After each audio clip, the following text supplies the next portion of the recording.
ولو كره الكافرون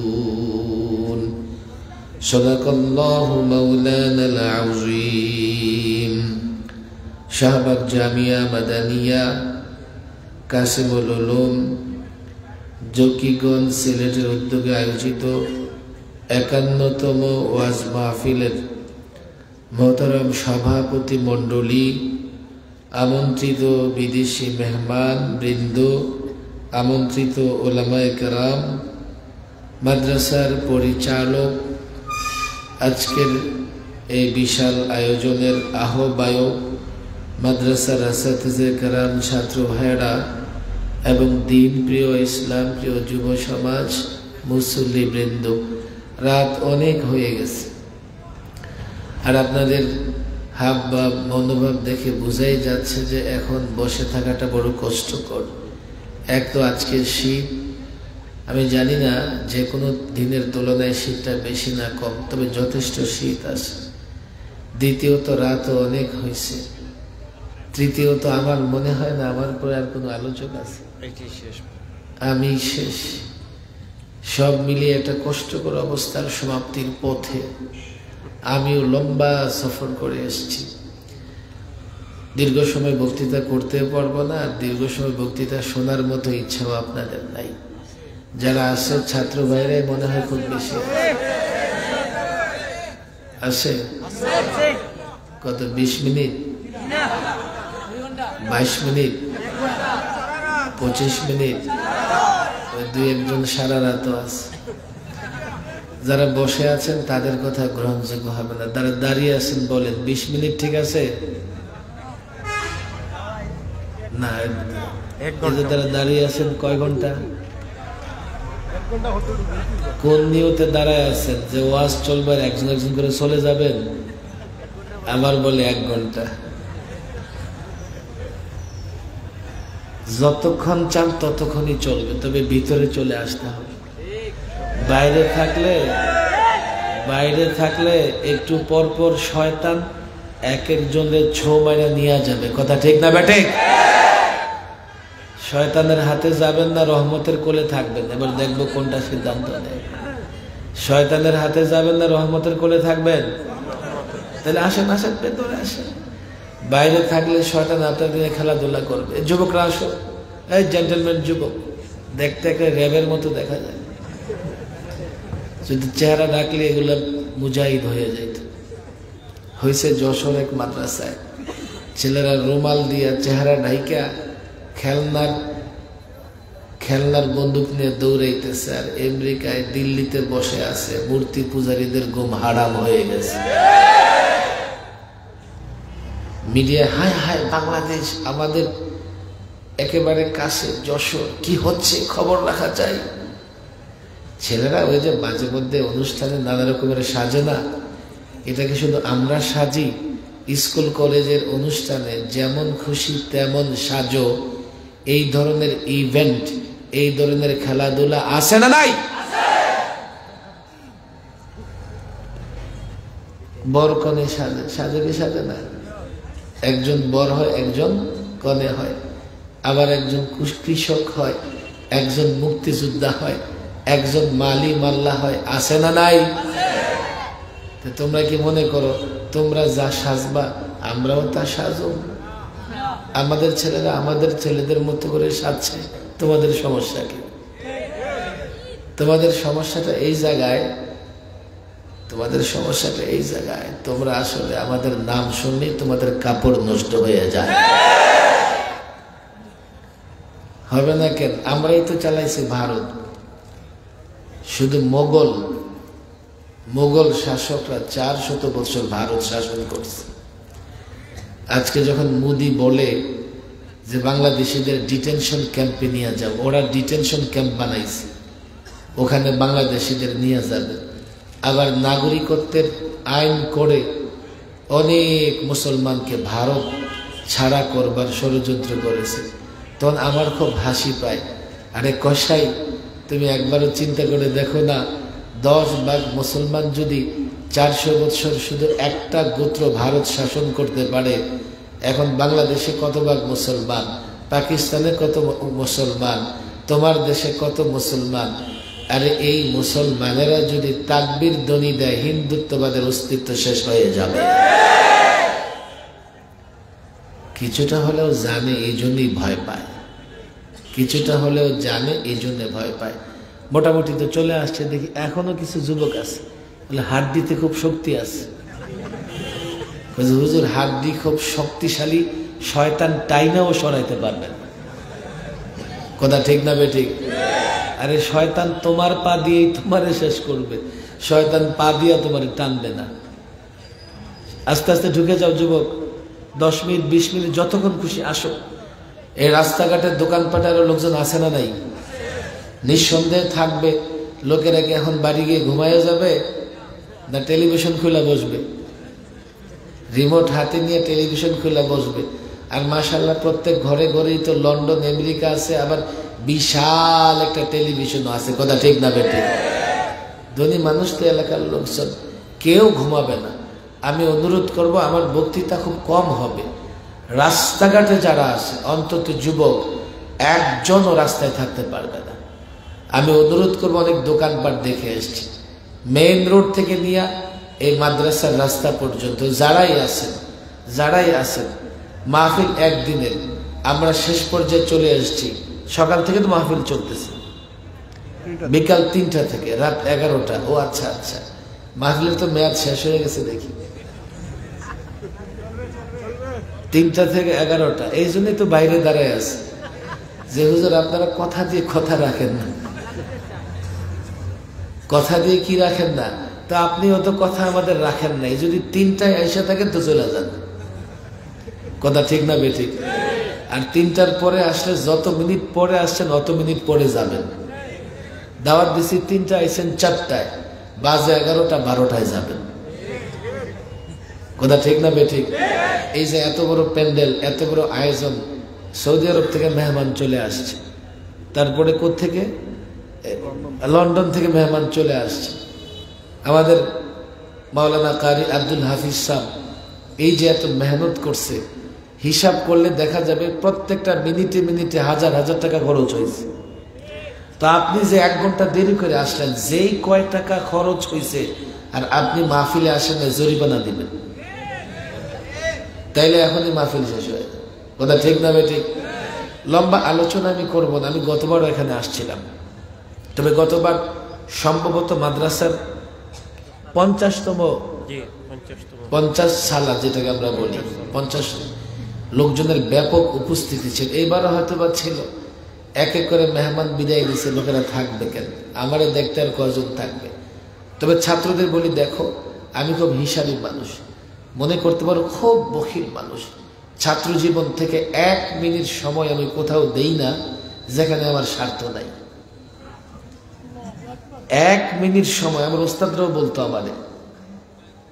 কোনো কাজ আমার অর্ডার দেওয়ার আগে চিন্তা করতো, ওই যদি স্বার্থ না থাকে তাইলে তো কি স্বার্থ? অর্থ করে টাকা পয়সা না। আমি দেখতাম যে 1টা মিনিট সময় যে আমি দিব, আমার কি সময়টা নষ্ট হবে না কোনো কাজে লাগবে, দুনিয়া আখিরাতের কোনো কাজে লাগবে কিনা। এই যে বয়ান করতেছি, আমি বড় স্বার্থবাজ একজন মানুষ। প্রত্যেকটা বয়ানে আমি কোনো না কোনো স্বার্থ নিয়ে উপস্থিত হই। এই স্বার্থ নিয়েই আমি গতবার এই 50তম বর্ষে 50 সালায় কিছু কথা বলে গেছিলাম। এমনকি কেউ আছে যে গতবার আমি কি বিষয়ে আলোচনা করছি মনে আছে? হাত তোলেন দেখি, কার মনে আছে গতবার আলোচনার কথা? হায় হায়, একজন পাওয়া গেছে মাশাআল্লাহ। কি নাম? হ্যাঁ, আমি দিন কি আলোচনা করছিলাম?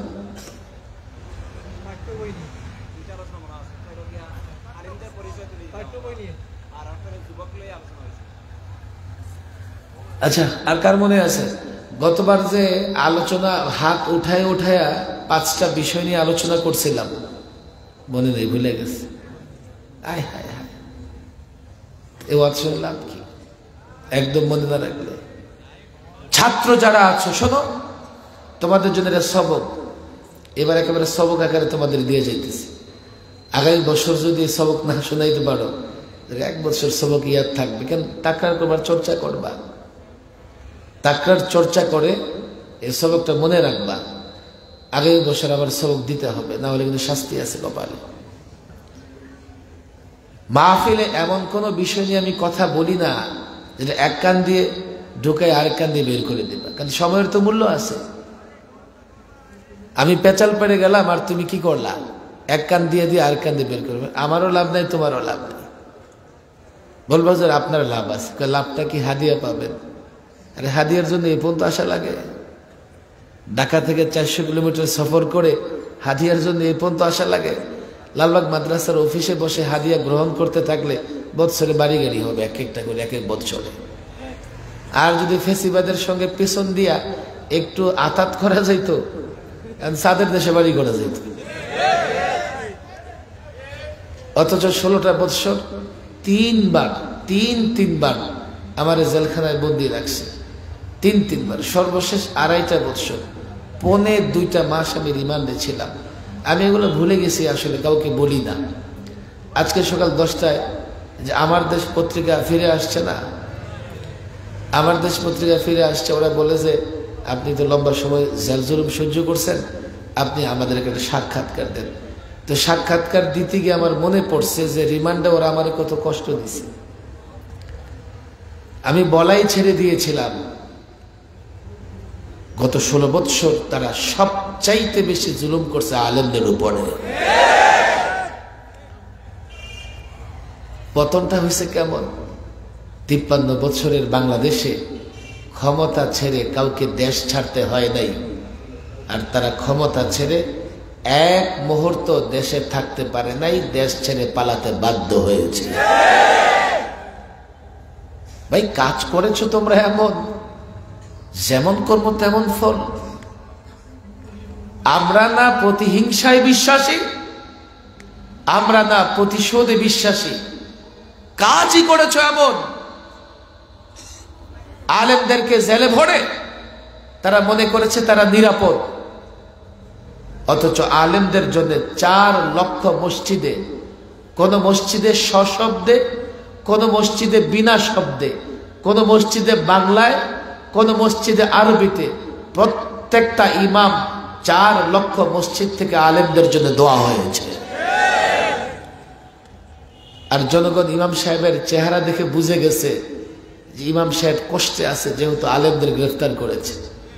কিন্তু ফেসিবাদীরা বুঝে নাই, তারা মনে করেছে বাস আলেমদের বন্দি করেছি, ভারত বাহাবা দিবে, নানা পশ্চিমা রাষ্ট্রগুলো বাহাবা দেবে, আলেমদের উপর টর্চার করলে আল্লাহ নারাজ হয়।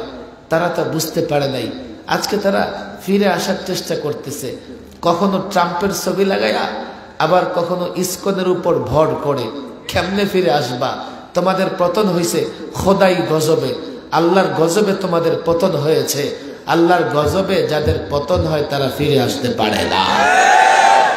ফেরাউনের পতন হয়েছে আল্লাহর গজবে, ফেরাউনের উত্তরসূরি যারা, তাদেরও পতন হবে নিশ্চিত আল্লাহর গজবে। আর আল্লাহর গজবে যাদের পতন হয় তারা নিদর্শন হয়ে থাকে, তারা আর কোনোদিন প্রতিষ্ঠা লাভ করতে পারে না। কেমন করে ফিরে আসবা? আমরা এখন আমাদের কাজগুলো করতেছি, কিন্তু দেখো ছাত্রদেরকে তো বলি, আমরা চাই যে পাঠ্যপুস্তক সংশোধন হোক, আমরা চাই সংবিধান সংস্কার হোক, আমরা চাই ঘুষ, সুদ, দুর্নীতি এগুলো বন্ধ হোক। কিন্তু ফেসিবাদের দোসর কদিন পর পর এক এক লেবাস পরে বাংলাদেশে অস্থিরতা তৈরি করে মূলত আমাদের সেই কাজকে বাধাগ্রস্ত করতে চায়। সর্বশেষ টঙ্গীর ময়দানে যা হয়েছে, আরে ভাই গোটা দুনিয়ার মানুষ জানে দাওয়াত ও তাবলীগের কাজ সবচাইতে নিরীহ কাজ, অহিংস কাজ। এখানে কোনো ধরনের সহিংসতা নাই। দাওয়াত ও তাবলীগের সাথীরা নিজেরটা খায়, নিজেরা গিয়ে অন্যের হাত ধরে তাকে মসজিদে নিয়ে আসার চেষ্টা করে। তাহলে ওরা কারা? যারা গোমন্ত, জিকিররত, তাহাজ্জুদরত দাওয়াত ও তাবলীগের সাথীদের শহীদ করলো, তাদের হত্যা করলো। নিঃসন্দেহে সাতপন্থী তাবলীগী সাথীদের মধ্যে ইহুদি এবং রয়ের এজেন্ট আছে, তারাই এই হত্যাকাণ্ড সংগঠিত করেছে। এই জন্য আমরা দেখেছি দলে দলে এখন তাদের থেকে লোকেরা ওলামাদের দিকে রুজু করতেছে। তো মূল কালপিট শয়তান যারা, তাদের জন্য ওই নীতি, যেমন কুকুর তেমন মুগুর। ওরা সামলাবে না। অনেক কথা বলতে গেলে রাত শেষ হয়ে যাবে। গতবার আমি কিছু বিষয় নিয়ে কথা বলেছি। দেখেন, আমাদের একটা বড় কাজ, বড় দায়িত্ব হচ্ছে এই জমিনে ব্যক্তি, সমাজ, রাষ্ট্র জীবনে আল্লাহর বিধান বাস্তবায়ন করা। যুবকেরা যারা আসো, একটু ধৈর্য ধরে শোনো। আমি জানি তোমাদের কাছে হয়তো আমার এই অবস্থা ভালো লাগবে না। আমি ছাত্রদের উদ্দেশ্য করে এই জন্যই বলতেছি, তোমরা শুধু কানে শুনবা, আর এই ছাত্ররা আমার কথার হামেল হবে, আমার কথাকে ধারণ করবে। আর আমি তো চাই এই প্রজন্মের ছাত্রদের মধ্য থেকে নেতৃত্ব তৈরি হোক। আমি এই প্রজন্মের ছাত্রদের নিয়ে বড় আশাবাদী। শুধু আশাবাদী নই, এর একটা বাস্তবতাও আছে। আল্লামা মুফতি আমিন রাহিমাহুল্লাহ অসংখ্যবার এই কথা বলেছেন, সব বিক্রি হতে পারে, ছাত্র বিক্রি হবে না। 5ই আগস্টে যখন এই ছাত্র বৈষম্য বিরোধী আন্দোলনরত ছাত্ররা তারা জাতিকে দেখিয়ে দিল যে না, ছাত্র বিক্রি হয় না, তখন আমি বিশ্বাস করতে পেরেছি যে না, আল্লামা মুফতি আমিন রাহিমাহুল্লাহ যা বলেছেন সঠিক বলেছেন। রাষ্ট্রে একটা পরিবর্তন দরকার ছিল, পরিবর্তন হয়েছে, ছাত্র জনতার মাধ্যমে পরিবর্তন এসছে। তবে এটা চূড়ান্ত পরিবর্তন নয়, দরকার ছিল পরিবর্তনের। এই পরিবর্তনের মাধ্যমে হয়তোবা কিছুটা উপকৃত হবে জাতি। চূড়ান্ত পরিবর্তন না হলে এই জাতি শান্তিতে থাকতে পারবে না, বৈষম্য দূর হবে না, অন্যায় অবিচার দূর হবে না, টেন্ডারবাজি দূর হবে না, শেয়ার বাজার লুট করা বন্ধ হবে না, বাংলাদেশ ব্যাংকের হিসাব লুট করা বন্ধ হবে না। এই চূড়ান্ত পরিবর্তনের জন্য টার্গেট ঠিক করতে হবে। আমি কি দিয়ে রাষ্ট্রকে পরিবর্তন করব? টার্গেট হচ্ছে ইসলাম। এই ইসলাম দিয়ে এই রাষ্ট্রকে পরিবর্তন করতে হলে, রাষ্ট্রকে পরিচালনা করতে হলে, তুমি মাদ্রাসার ছাত্র, কয়বার তুমি মাদ্রাসায় পড়ো, দেশের জনগণের কয়বার, তুমি একা পারবে না। তোমাকে কি করতে হবে? ইসলামের সৌন্দর্য, ইসলামের ইনসাফ, ইসলামের ন্যায়, ইসলামের সাম্যের বাণী, ইসলামের শান্তির বাণী, ইসলামের বিজয়ের বাণী প্রত্যেকটা মুসলমান যুবকের কাছে ঘরে ঘরে পৌঁছে দিতে হবে। আমি তো বলি, টার্গেট যদি হয় ইসলাম, আর জাতিকে যদি ইসলাম বোঝাতে পারো। 5ই আগস্টের আন্দোলনে 2000 ছাত্র জনতা রক্ত দিয়েছে। এই যুবক যদি ইসলাম বুঝে যায়, পাড়ার মহল্লার যুবকেরা যদি ইসলাম বুঝে যায়, থানা উপজেলার যুবকেরা যদি ইসলাম বুঝে যায়, জেলা মহানগরের যুবকেরা যদি ইসলাম বুঝে যায়, তারা যখন বুঝতে পারবে ইসলাম কল্যাণের, দুনিয়াতেও কল্যাণের, আখিরাতেও কল্যাণের। হে মাদ্রাসার ছাত্ররা, তোমরা যখন ইসলামের পক্ষে স্লোগান দিবে, তোমরা যখন ইসলাম প্রতিষ্ঠার জন্য ময়দানে নামবে, আমি তো বলি রক্ত দিতে হবে না, বিনা রক্তপাতে বাংলাদেশে ইসলাম কায়েম হবে।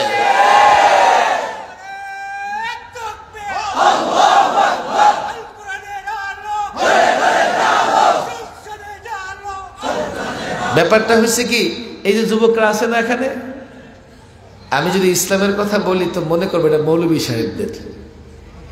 এই জন্য দেখো, ইসলামের কোন ইস্যু নিয়ে যদি আমরা মাঠে নামি, তো যুবকরা প্যান্টের পকেটে হাত দিয়ে দাঁড়ায় দেখে।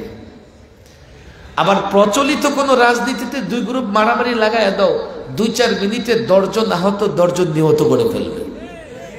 কথা ঠিক না বেঠিক? যুবকেরা নারাজ নাকি আমার উপরে? সত্য না মিথ্যা বলতেছি? দিনে কোন ইস্যু নিয়ে যখন আমি কথা বলি, ময়দানে নামি, যুবকেরা আমার সঙ্গ দেয় না। এর ব্যর্থতা আমাদের, তোমাদের ছাত্রদের। তোমরা যুবকদের বুঝাতে পারো নাই যে আমি যে ইস্যু নিয়ে কথা বলছি এটা আমার ব্যক্তিগত ইস্যু নয়। সেই ইস্যু নিয়ে তুমি যুবকেরও কথা বলতে হবে। ইসলামও তোমার, নবীও তোমার, রাসূলও তোমার, আমার একার সম্পত্তি নয়। যেহেতু যুবকদের বোঝাতে পারি নাই, যুবকেরা ইসলামী ইস্যুতে মাদ্রাসার ছাত্র আলেমদের পাশাপাশি রাজপথে নামে না। অনেক কথা যুবকেরা একটু মনোযোগ সহকারে শোনো। আমি ছাত্রদের বলি, দেখো, ইসলাম প্রতিষ্ঠা করবা, ইসলাম কি জিনিস, এর জন্য ইসলামের পূর্ণাঙ্গ তালিম আমি গতবার এটাই আলোচনা করছিলাম, আমি জানি না কারো মনে আছে কিনা। ইসলামের পূর্ণাঙ্গ তালিম তোমাকে অর্জন করতে হবে। ছাত্র বলবে হুজুর সারাদিন তালিম তালিম, উস্তাদ সবক সবক, আপনিও ঢাকা থেকে এসে তালিম তালিম করতেছেন। দরকার কেটা হুঙ্কার দিয়ে দেন, আমরা একটা গরম স্লোগান দিয়ে দিই, বাসকেল্লা ফাতা। মনে রেখো, জোরে কথা বলতে হলে বলো, হুঙ্কার দিতে হলে দাও, কিন্তু গঠনমূলক কাজ করে জাতি যদি গঠন করতে না পারো, তুমি কখনো চূড়ান্ত বিজয় ছিনিয়ে আনতে পারবে না। তোমাদেরকে হাত জোর করে বলে যাই, বড় কঠিন একটা অবস্থা আমরা এখন অতিক্রম করতেছি। 16 বৎসর বড় জুলুম নির্যাতন সহ্য করেছি। এখন এই জুলুম নির্যাতন ফেসিবাদীদের বিদায়ের পরে এই ফেসিবাদীরা এখন দেশের অস্তিত্ব নিয়ে টানাটানি করতেছে। আমার দেশ পত্রিকার গতকালের প্রথম হেডলাইন ছিল ঢাকা অ্যাটাক। আমরা যে বারবার বলেছি যে ওরা ক্ষমতার স্বার্থে দেশকে শেষ করে দেবে, তার কিন্তু বাস্তবতা আছে। ঢাকা অ্যাটাক, আরে তোমার ক্ষমতা যাবে, এই জন্য তুমি বাংলাদেশের স্বাধীনতা সার্বভৌমত্ব হুমকির মুখোমুখি দাঁড় করাই দিবা। প্রচলিত রাজনীতিবিদ কেউ দেশকে মহব্বত করে না। এই যে 53 বছরের বাংলাদেশে যখনই যে ক্ষমতা এসছে, সবাই দেশের টাকা পাচার করে বেগম পাড়ায় বাড়ি করেছে। আর গত 16 বছর তো লুটেরাদের রাজত্ব ছিল। কেন? তারা মনে করেছে কোনোদিন আর ক্ষমতা থেকে যাওয়া লাগবে না, ইচ্ছে মতো জনগণের টাকা লুট করো। এই জন্য গত 16 বছরে 22 লক্ষ কোটি টাকা পাচার করেছে তারা। এই 22 লক্ষ কোটি টাকা দিয়ে পুরো বাংলাদেশ কমপক্ষে 5 বছর চালানো যেত। এখানে সরকারি দলের যুবকরা থাকলে বলবে কি, হুজুর সমস্যা কি? আরে তোমার পকেটের টাকাও চুরি হয়েছে। এই যে বাংলাদেশ ব্যাংকের রিজার্ভ চুরি করছে, কি ওই যারা চুরি করছে তারা দেখছে, দেখি তো কার অ্যাকাউন্ট এখানে আছে, আচ্ছা আচ্ছা আচ্ছা এখানে অ্যাকাউন্ট দেখি আমার দলের লোকদের বেশি, চুরি করুম না। শেয়ার বাজার লুট করতে গিয়া তারা এটা চিন্তা করে নাই যে শেয়ার কিন্তু আমার দলের লোকেরাই কিনছে। আওয়ামী লীগের ভাইরা থাকলে আপনারা বলেন, এই যে শেয়ার বাজার লুট করেছে, শেয়ার মার্কেটে বিনিয়োগ আওয়ামী লীগের ছিল কি ছিল না? বাংলাদেশ ব্যাংকের রিজার্ভ চুরি করেছে, ব্যাংকের অ্যাকাউন্ট আওয়ামী লীগের ছিল কি ছিল না? দ্রব্য মূল্য বাড়লে শুধু বিরোধী দল বেশি দামে কিনছে না আওয়ামী লীগের লোকেরাও কিনছে? সুতরাং শোনো, কারো ভিতরে দেশপ্রেম নাই, কেউ দেশ হেফাজতের জন্য নিজেকে ত্যাগ এবং কুরবানির জায়গায় নিয়ে যাবে না। যদি মনে করো দেশ হেফাজত করবে, এই মাদ্রাসা কওমিয়ার ছাত্র শিক্ষক লাগবে, এই মাদ্রাসাগুলো দেশ এবং ইসলাম হেফাজতের দুর্গ হিসেবে কাজ করবে। বলো দরকার কি হুজুর, বর্ডারটা তুলে দেন, 2 দেশ মিলে যাই, হ্যাঁ সস্তায় ওদের দেশের নর্তকীদের আমরা দেখব। নর্তকী দেখবা? তোমার দেশ আগ্রাসন চালায়া স্বাধীনতা যদি ওরা কেড়ে দেয়, তো তোমাকে গোলামের জিনজিরে আবদ্ধ করে ফেলবে। আমি যুবকদের বলি, দেখো অনেক কথা, অনেক ব্যথাও আমার আছে। আলেম ওলামা, মাদ্রাসা, মসজিদ, ইসলাম, ইমান ছাড়া রাষ্ট্র হেফাজত করতে পারবা না। কেমনে হেফাজত করবা? দেখো ইন্ডিয়ান মিডিয়ায় প্রায় এখন বাংলাদেশকে নিয়ে ট্রোল করতেছে। এক সাংবাদিক কদিন আগে আমারই নিয়ে বিশাল ডকুমেন্টারি তৈরি করে ফেলেছে। এখন দেখি সে তার এক বক্তৃতায় বলতেছে, বাংলাদেশ গলা টিপে হত্যা করে ফেলবো। বাংলাদেশের মানচিত্রটা এমন, ফেনী হয়ে যখন চিটাগং যাই, তো ওই কক্সবাজার চিটাগংটা লাগে একটা মাথার মতো, আর ফেনী অঞ্চল দিয়ে এই পাশে সীমান্ত, ও পাশে সাগর, তো এই মাঝখানে চিপা গলার মতো। তো এটাকে দেখায় আর বলে বাংলাদেশ গলা টিপে হত্যা করে ফেলবো। তাদের দেশের তুলনায় বাংলাদেশ ছোট্ট একটা মানচিত্র বটে। তাদের বাহিনীর তুলনায়, তাদের অ্যাটম পাওয়ারের তুলনায় বাংলাদেশের আসলে অস্তিত্বই নাই। এই বিবেচনায় প্রচলিত রাজনীতিবিদ কেউ বাংলাদেশের পক্ষে দাঁড়াতে পারবে না। কিন্তু আমরা জানি মুসলমানদের শক্তি অস্ত্রে নয়, মুসলমানের শক্তি সংখ্যায় নয়। আল্লাহর কসম করে বলি, যে যুবকের ভেতরে ঈমান আছে, যে যুবকের ভেতরে ইসলাম আছে, মসজিদ মাদ্রাসার প্রেম ভালোবাসা আছে, আল্লাহর মহব্বত আছে, আল্লাহর রসুলের মহব্বত আছে, এক একটা যুবক অ্যাটম বোমার চাইতে শক্তিশালী হতে পারে। ভারত অ্যাটম পাওয়ারের অধিকারী, অ্যাটম বোমায় নিজেদের বাহিনীকে শক্তিশালী করেছে। আমাদের মুসলমানের এক একটা বাচ্চাও অ্যাটম বোমার চাইতে শক্তিশালী। ভারত আগ্রাসন চালাবে, আমরা প্রতিরোধ তৈরি করব। আল্লাহর কসম, ভারত টুকরা টুকরা হয়ে যাবে।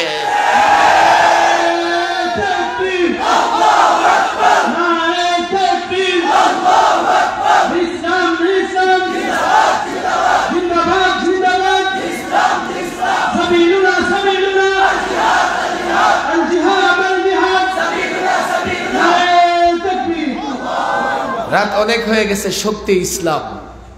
আমি প্রায় বলি, ইসলাম যে শক্তি এটা আমাদের যুবকরাই জানে না, কিন্তু ঠিকই কসাই মুদি জানে। সে জানে বলেই মুসলমানদের বিরুদ্ধে ষড়যন্ত্র করে। ইতিহাস তো তোমরা পড়ো না।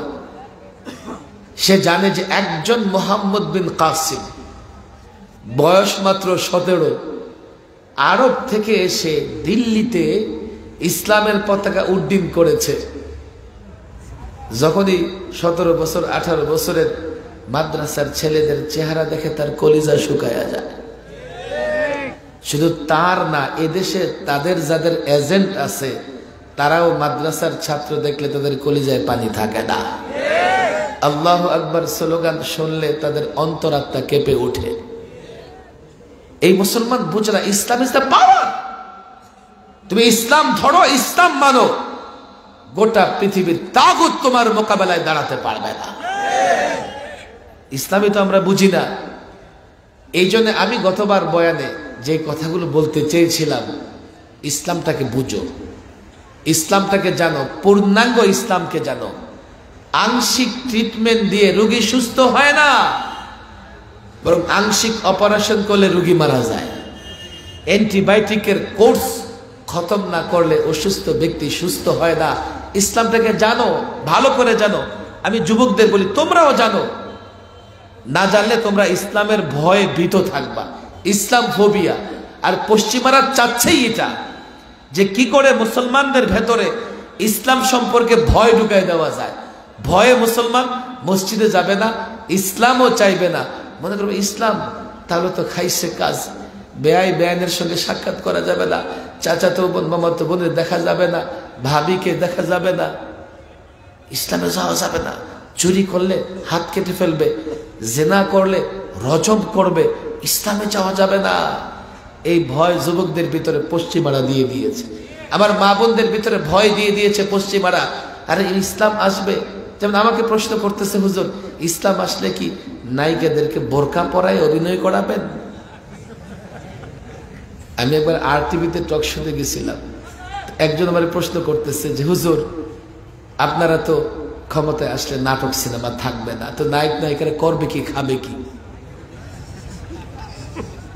খাবে কি ওরা অভিনয় না করতে পারলে খাবে কি? আচ্ছা, ওদেরকে কি বোরকা পরায়া নাটক সিনেমা করাইবেন? আমাদের যুবকরা তো এটাই মনে করে, হুজুর জোর করে দাঁড়িয়ে রাখাইবেন। মা বোনেরা মনে করে, হুজুর কি বোরকা পড়াইবেন? তাহলে তো আমার তো হুজুর বোরকা পড়লে দম বন্ধ হয়ে যায়, মারা যাব আমি। সিনেমা হলগুলো বন্ধ করে দেবেন? আমি বলছি কিচ্ছু করব না, আমরা শুধু জাতিকে ইসলাম বুঝাইয়ে দেব। জাতি তখন সিনেমা হলের রাস্তায় না হেঁটে মসজিদের রাস্তায় হাঁটবে। নায়ক নায়িকারা পেশা পরিবর্তন করে ভিন্ন ব্যবসায় নিজেদেরকে আত্মনিয়োগ করবে। কথা ঠিক না ঠিক? ইসলাম না বুঝবার কারণে একটা ঘটনা আমি প্রায় বলি। দেখো, ছাত্র গেছে শিক্ষকের কাছে দুধ হাদিয়া নিয়া, শিক্ষক ছিল অন্ধ। ছাত্র বলতেছে, হুজুর আপনার জন্য দুধ নিয়ে আসছি। হুজুর বলে, দুধ কেমন? অন্ধ মানুষ কোনোদিন দেখে নাই। হুজুর সাদা সাদা। বেচারা অন্ধ সাদা কোত্থেকে দেখবে? সাদা কেমন? কারণ সে তো সবসময় কালাই দেখে। সাদা কেমন রে? হুজুর বকের মতো সাদা, বকের মতো সাদা। এই অন্ধ মানুষ বক দেখছে, কারণ সে সবসময় কাউয়াই দেখে। তো অনেকদিন ধরে এক কাউয়ার কাকা শোনা যায় না। এই কাউয়া কি কয়? পলবদ আসে না পালাইছে? দেখেন ভাই, আমার উপর এই যুবকরা শুনে নারাজ হইও না। এত দাম্ভিকতা, অহংকার, এত দাম্ভিকতা। আরে বেটা, তুই একবার মৃত্যুর একেবারে দুয়ার থেকে ফেরত আসছিস, আজরাইল তোর টাইমে ঢুকাইতে পারে নাই। তোর হায়াত ছিল, তোর রাইখা গেছে। এত দাম্ভিকতা, এত অহংকার। আল্লাহ মাফ করুন। এই বক কেমন? এখন ছাত্র ছোট মানুষ দেখে এমন বক হুজুর। হুজুর কি করতেছে? হাত ঘুরাইতেছে বকের উপর দিয়ে। হায় হায় হায়, এই দুধ আমার গলা দিয়ে যাবে না।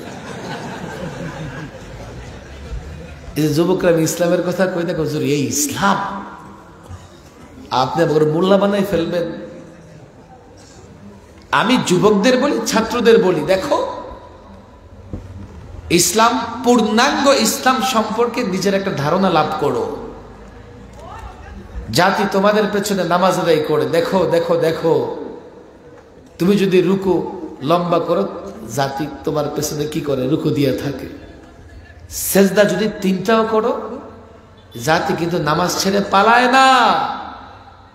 কেরাত যদি লম্বাও করো, জাতি কিন্তু তোমার পেছনে চুপচাপ দাঁড়ায় থাকে। কেন জানো?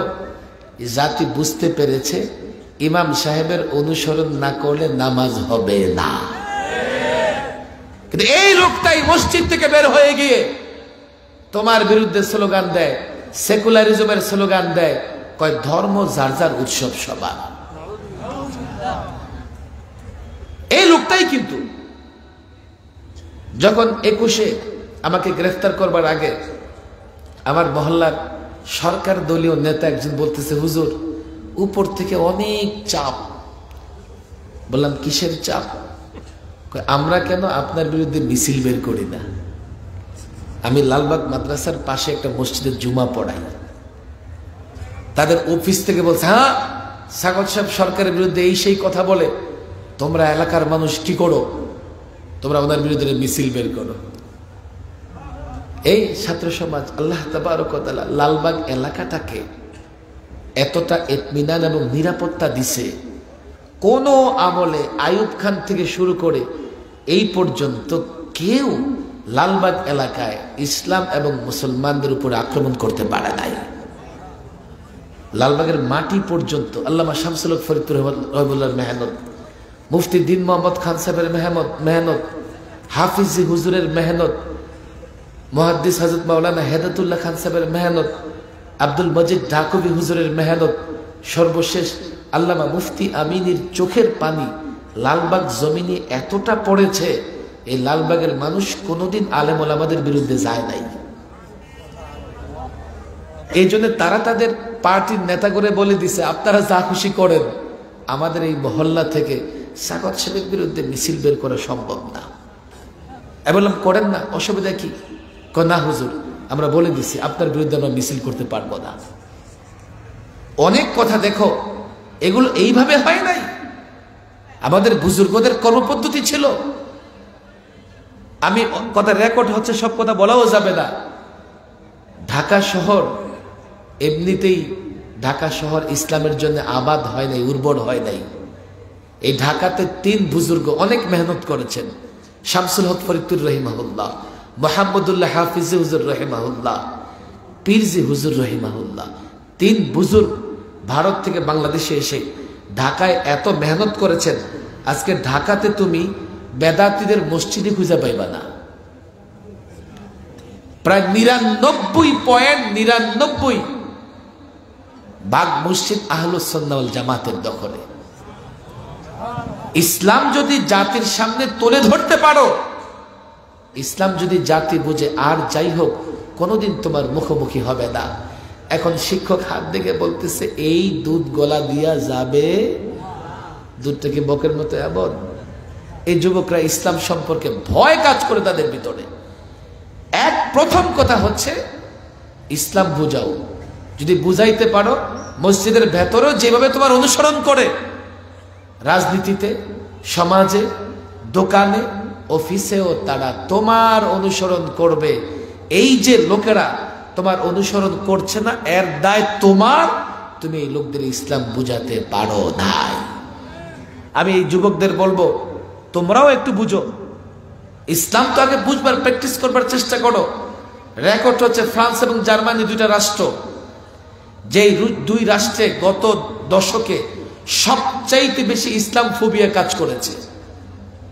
এমনকি ফ্রান্সের রাষ্ট্রীয় ভবনে আল্লাহর নবীর কার্টুন, বিকৃত ছবি বানায়া এগুলো টানিয়ে রেখেছে দিনের পর দিন। জার্মানিতে হিজাব পর্যন্ত নিষিদ্ধ হয়ে গিয়েছিল। সে জার্মানি, ফ্রান্সের খবর তোমরা রাখো। জার্মানি এবং ফ্রান্সে প্রতিনিয়ত অমুসলিমরা ইসলাম বুঝে ইসলামের ছায়াতলে আশ্রয় নিতেছে। আর আমাদের যুবকেরা মসজিদ থেকে বের হয়ে স্লোগান দেয়, ধর্ম যার যার, উৎসব সবার। কুফুরি স্লোগান। হুজুর কেমনে কুফুরি স্লোগান? আচ্ছা আমাকে বলো, ধর্ম যার যার, উৎসব সবার, এই স্লোগানটা যখন দেওয়া হয় তখন উপলক্ষ থাকে মূর্তি পূজার। কথা ঠিক না বেঠিক? আচ্ছা এদারা কি বুঝাইতে চায়? ভাই তোমার ধর্ম তোমার থাক, আমরা এখন একটা মূর্তি পূজার উৎসব করতেছি, তোমরাও আইসা মূর্তি পূজায় শরীক হও। ধর্ম যার যার, উৎসব সবার, এটা মূর্তি পূজারীদের স্লোগান। ধর্ম যার যার, উৎসব সবার, এটা কাফের বেঈমানদের স্লোগান। ধর্ম যার যার, উৎসব সবার, দেশদ্রোহীদের স্লোগান। ধর্ম যার যার, উৎসব সবার, শয়তানের চেলা চামুন্ডাদের স্লোগান। আল্লাহর কসম করে বলি, ধর্ম যার যার, উৎসব সবার, ভারতের তাবেদারদের স্লোগান।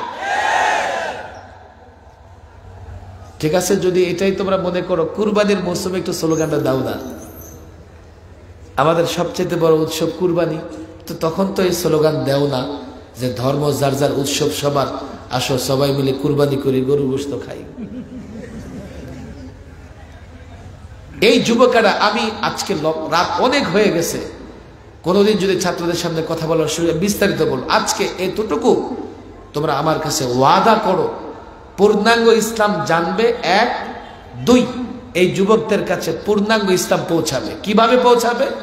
দলিল, আমার দিকে তাকাও, দলিল, প্রমাণ, 1, যুক্তি, প্রয়োজনে সায়েন্স, এগুলো ব্যবহার করে এই যুবককে যদি বুঝাতে পারো, শুধু মসজিদে আলেমের অনুসরণ করা এখানে কল্যাণ না, দোকানে যদি আলেমের অনুসরণ করো সেখানেও কল্যাণ, রাজনীতিতে যদি আলেমের অনুসরণ করো সেখানেও কল্যাণ, বড়লোক হয়ে যাও, কোনো বাধা নাই, ইসলাম মেনে বড়লোক হও, দুনিয়াতেও কল্যাণ, আখিরাতেও কল্যাণ।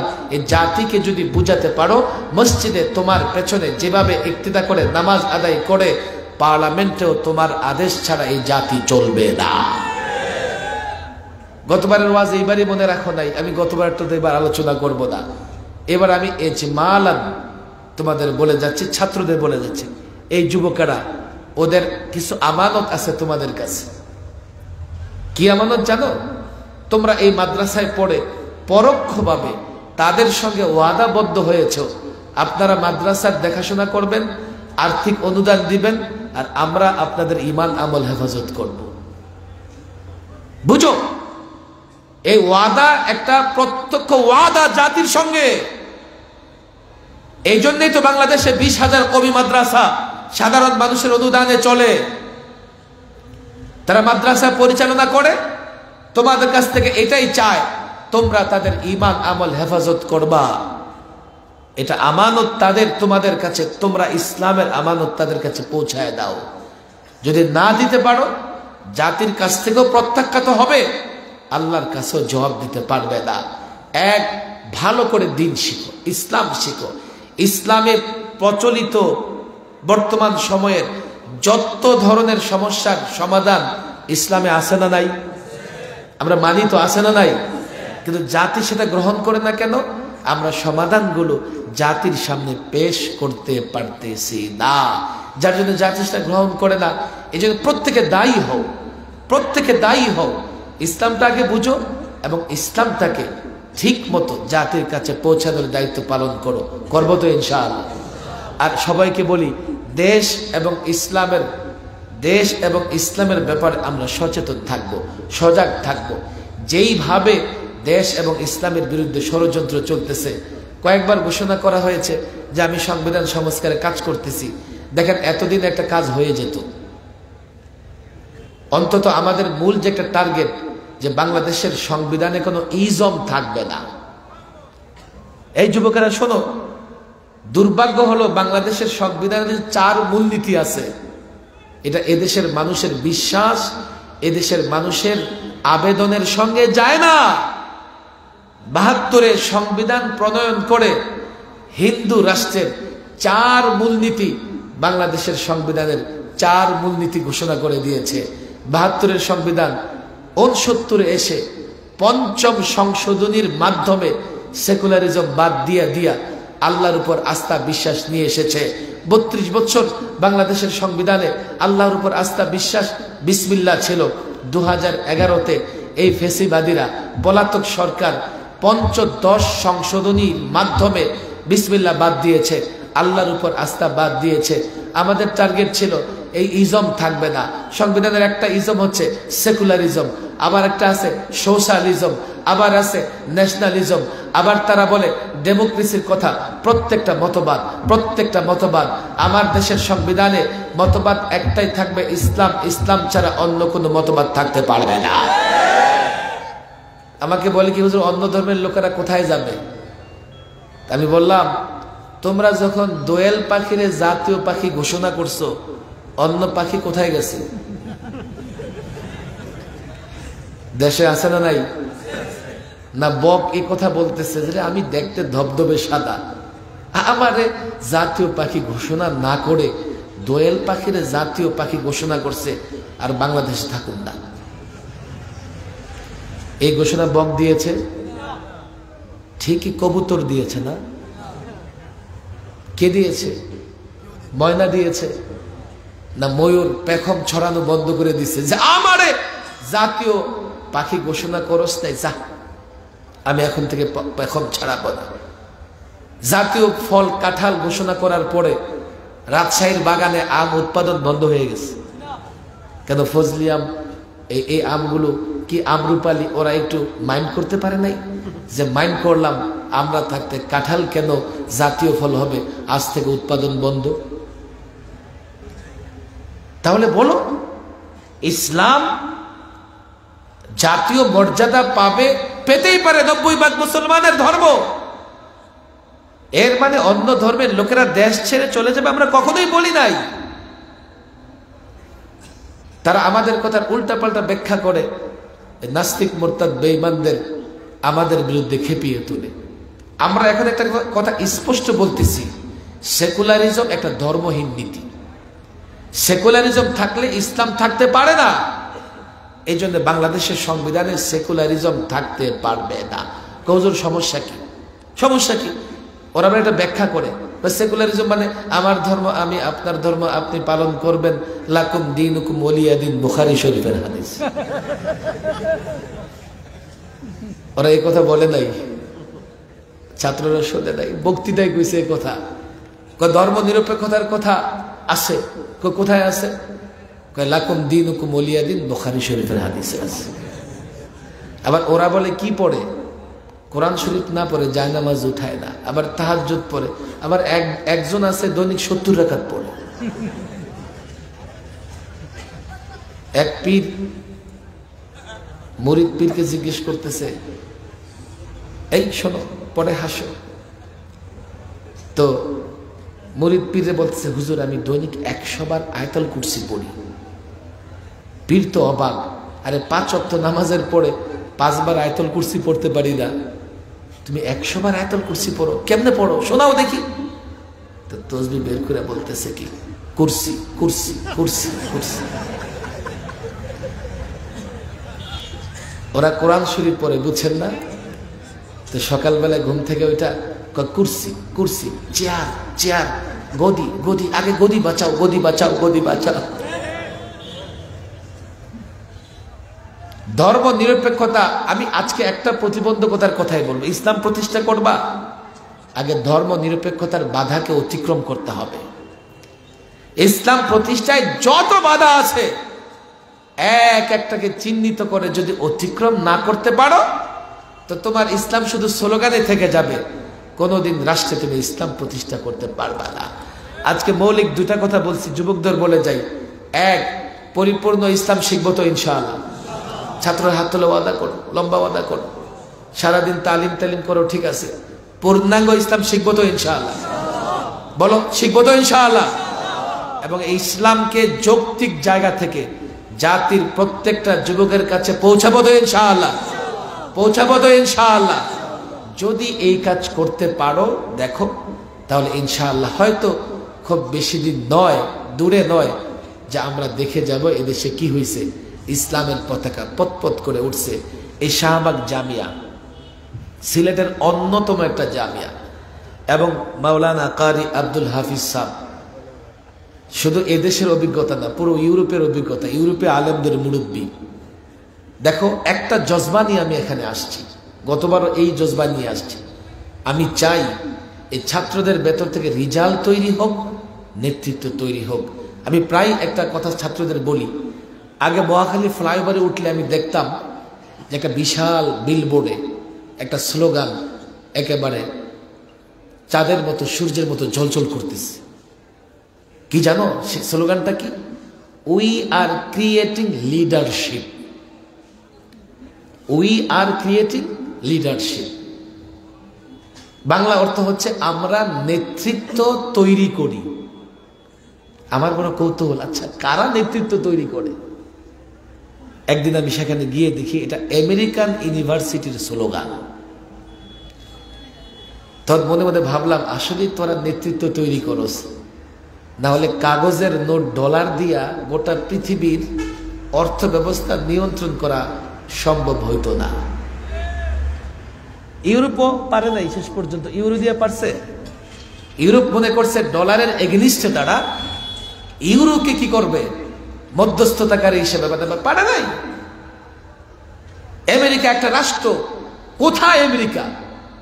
এশিয়া, দক্ষিণ এশিয়া এসেও সে লড়াই করতেছে, যুদ্ধ করতেছে। তাইওয়ান, চীন যুদ্ধ লাগাই দিতেছে।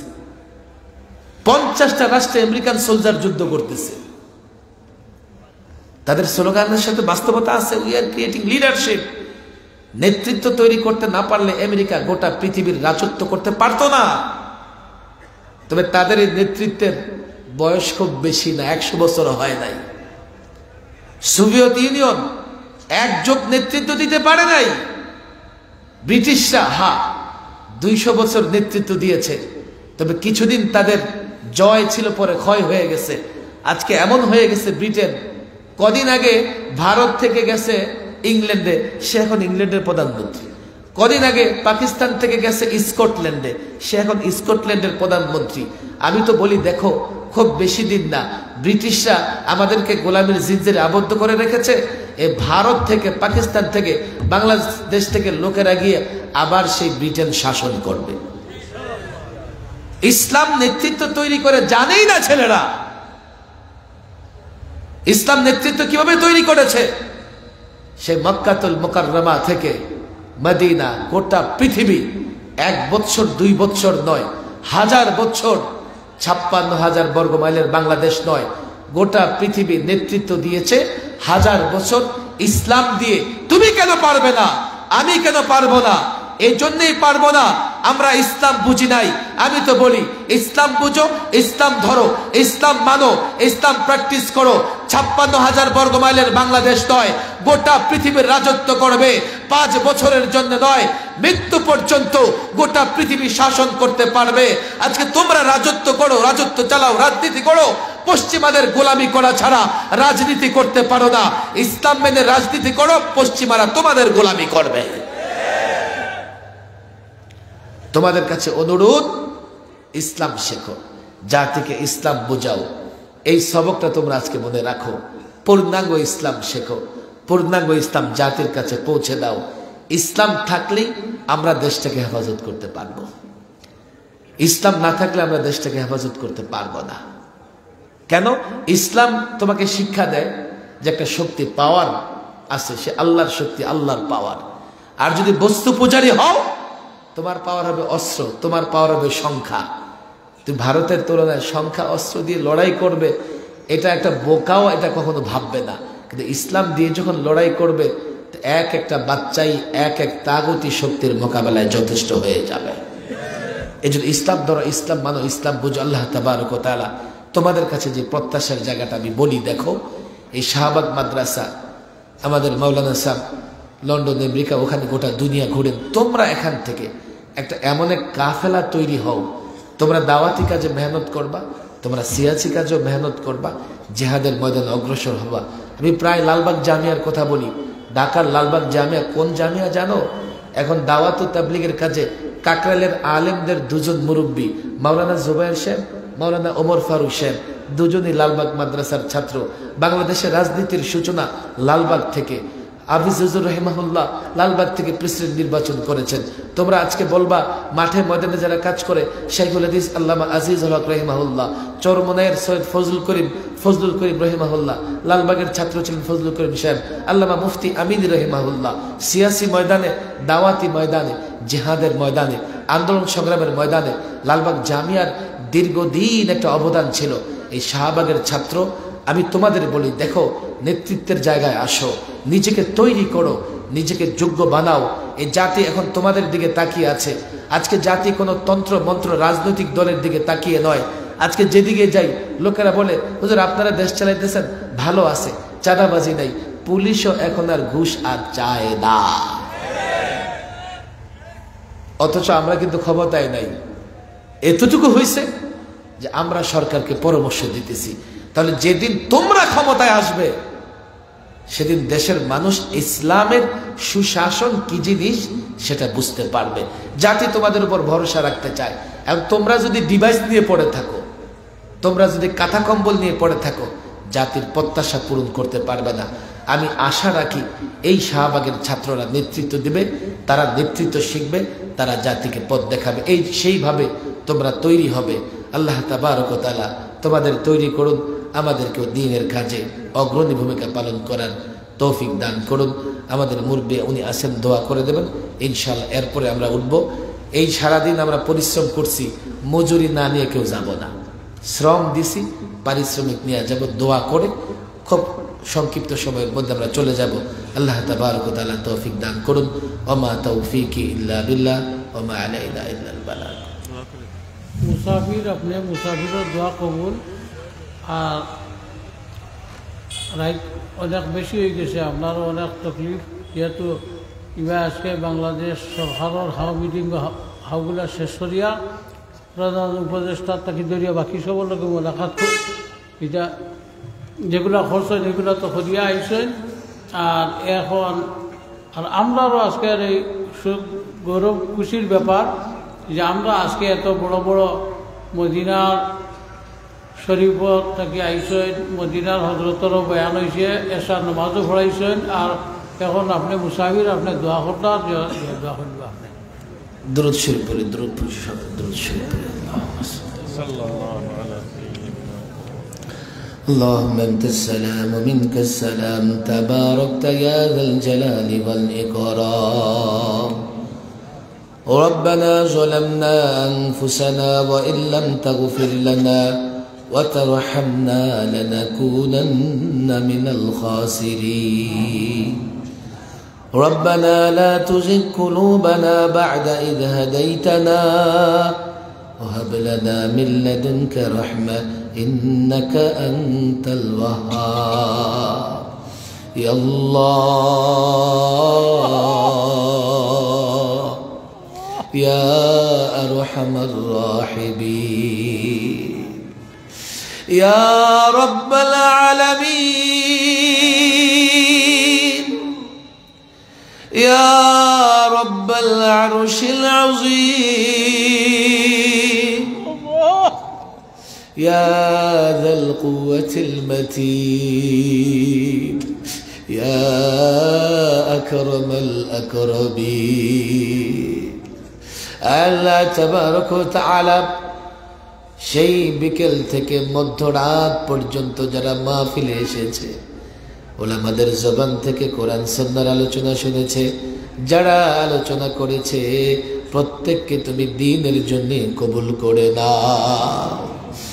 আল্লাহ তাবারক ওয়া তাআলা জীবনে যত ভুল করেছি, ভুল সিদ্ধান্ত নিয়েছি, ভুল কর্মসূচি দিয়েছি, ভুলের পাহাড়ের উপর দাঁড়িয়ে আছি, মালিক তোমার কাছে ক্ষমা চাই। আমাদের ভুলগুলো ক্ষমা করে দিয়ে আমাদের প্রত্যেককে তুমি তোমার নেককার বান্দাদের অন্তর্ভুক্ত করে নাও। আল্লাহ তাবারক ওয়া তাআলা আমাদের মধ্যে যারা অসুস্থ তাদের সুস্থতার নেয়ামত দান করো, যারা পেরেশানিতে আছে পেরেশানি দূর করে দাও, যারা অভাব অনটনে আছে তাদের জন্য হালাল রিজিকের ব্যবস্থা করে দাও। মালিক এই শাহবাগ মাদ্রাসাকে দ্বীনের ঘাঁটি দুর্গ হিসেবে কবুল করে দাও। শাহবাগ মাদ্রাসার পরিচালক সহ আসাতিজায়ে কেরাম সকল ছাত্রকে দায়ী দ্বীনের জাই দ্বীনের মুজাহিদ বানায়া দাও। আল্লাহ মাদ্রাসায় যারা দান করেছে, মাদ্রাসার জন্য যারা শ্রম দিয়েছে, মাদ্রাসাকে যারা মহব্বত করে, প্রত্যেককে তুমি কবুল আর মঞ্জুর করে নাও। আল্লাহ যারা দোয়া চেয়েছে দেশ বিদেশে, যেই যেখান থেকে দোয়া চেয়েছে, প্রত্যেকের নেক দোয়া তুমি কবুল আর মঞ্জুর করে নাও। আল্লাহ এই দেশে এই ভূখণ্ডে ইসলাম প্রতিষ্ঠা করতে পারি এর জন্য যত আসবাব দরকার ব্যবস্থা করে দাও। এই ছাত্রদেরকে দ্বীনের জন্য তৈরি করে দাও। প্রত্যেকটা ছাত্রকে আলেম বা আমল বানায় দাও, মুফতি বানায় দাও, মুহাদ্দিস বানায় দাও, দাঈ বানায় দাও, মুবাল্লিগ বানায় দাও, মুআল্লিম বানায় দাও। আকাবির আসলাফের আমানত এই ভূখণ্ডে দ্বীন প্রতিষ্ঠার জন্য তাদেরকে ভরপুর মেহনত করার তৌফিক দাও। ওলামাদের ইজ্জত বৃদ্ধি করে দাও আল্লাহ, ওলামাদের ইজ্জত বৃদ্ধি করে দাও। দেশের মানুষকে সঙ্গে নিয়ে আলেমরা যাতে এই ভূখণ্ডে ইসলাম প্রতিষ্ঠায়, তোমার নবীর আদর্শ প্রতিষ্ঠায় মেহনত করতে পারে সেই তৌফিক দাও। আল্লাহ তাবারক ওয়া তাআলা এই শাহবাগ অঞ্চলে কবরের বাসিন্দা যারা আছে, জানি না কি অবস্থায় আছে গো মালিক, প্রত্যেকের কবরকে আপনি জান্নাতের বাগান বানায়া দেন। আমাদের আত্মীয় স্বজন যারা কবর দেশে শায়িত হয়েছে, তাদের কবরগুলো তুমি জান্নাতের নেয়ামত দ্বারা পরিপূর্ণ করে দাও। আয় আল্লাহ তাবারক ওয়া তাআলা বাংলাদেশকে হেফাজত করো।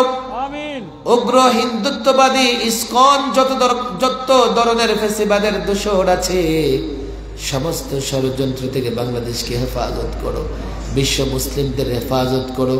মুসলমানদের প্রত্যেকটা রাষ্ট্রকে হেফাজত করো। মুসলমানের বাচ্চা মা বোন সকলের ইজ্জত আবরুদ হেফাজতের ব্যবস্থা করে দাও।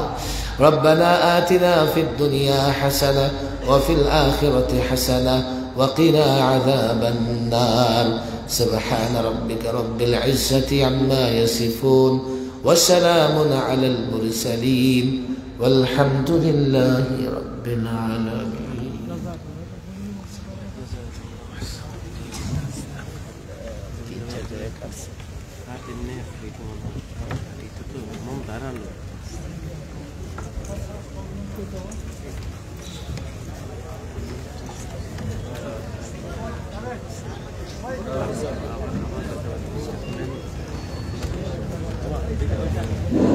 আলহামদুলিল্লাহ, বিশাল মজমা প্রায় পর্যন্ত বসা আপনারা সঙ্গে ধন্যবাদ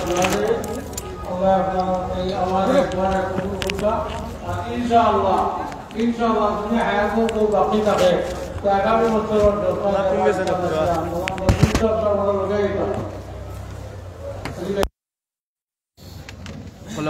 তিনটা মাত্র আমার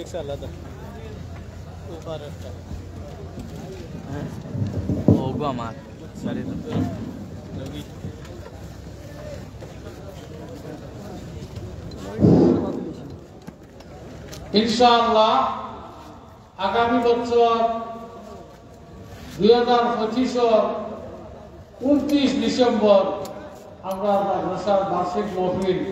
এই বছর হাফিজুর রহমান প্রধান সাহেব আসার কথা ছিল, কিন্তু খান নিজের মাদ্রাসার ব্যবসা তাহার হাতে তাই নাই যে কইছে ইনশাআল্লাহ আগামী বছর তাই তশরিফ আনবা আরো ইনশাআল্লাহ আগামী বছর চমক দেখবা আল্লাহ দেখাইব যদি আমি বাঁচিয়া থাকি আর যদি রাইতে দেব আমার শেষ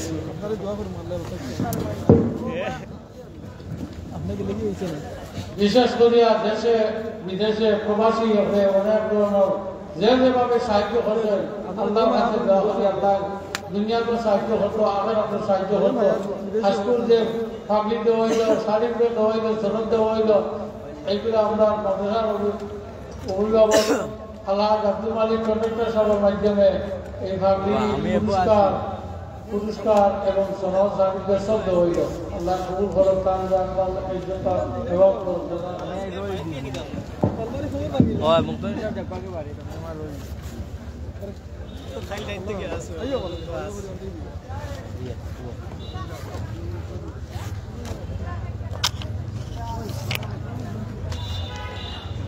দেখাইলে খালি মাঠ।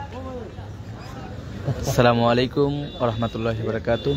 আমাদের সাথে এতক্ষণ দেশ বিদেশে অনেক দর্শকরা ছিলেন, সবাইকে জানিয়েছিলাম 51তম বার্ষিক ওয়াইজ মাহফিল শাহবাগ মাদ্রাসার ছিল।